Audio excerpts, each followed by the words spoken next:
ఈ ద్వాదశ రాశి ఫలితాల కార్యక్రమంలో 11వదైన కుంభరాశి ఫలితాన్ని పరిశీలిద్దాం. ఎవరి యొక్క నామాక్షరాల్లో మొదటి అక్షరం గూగే, గోసాశీసు, శేషోధ అని వస్తాయో వారి కుంభరాశి వర్తిస్తుంది.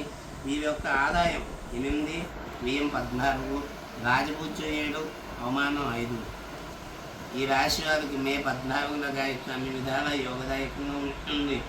కృషి యందు అభివృద్ధి, నూతన వ్యక్తులతో స్నేహలాభములు, బంధువర్గంలో ఆధిక్యత, కుటుంబ సభ్యులతో కలిసిమెలిసి ఉండుట, ప్రయాణం చేయుట, తీర్థయాత్రలు, దైవ కార్యక్రమాల్లో పాల్గొనుట జరుగును.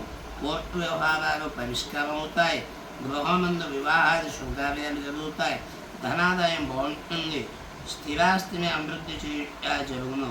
తలపెట్టిన కార్యక్రమంలో విజయం కలుగుతుంది. శని ప్రభావం చేత మతిమరుపు, జ్ఞాపక శక్తి కొంచెం తగ్గుతుంది.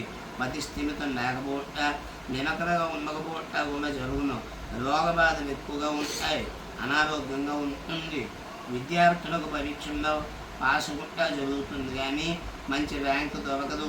నిలకడ లేకపోవటం చేత ఊహించిన మార్కులు రావు, తగ్గి వస్తాయి. ఉద్యోగస్తులకు ఈ సంవత్సరం చుక్కెదురని చెప్పవచ్చును. వ్యవసాయదారులకు 2 పంటలు బాగా పండి లాభిస్తాయి. పెట్టుబడులు ఎక్కువగాను, రుణాలు కొంత తీర్చుట జరుగుతుంది. వ్యాపారస్తులకు క్రయ విక్రయం బాగా జరిగి లాభించును.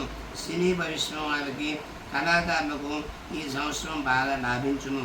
కవిత్వం చెప్పేవారు కూడా ఉన్నత స్థితిలో లభిస్తుంది.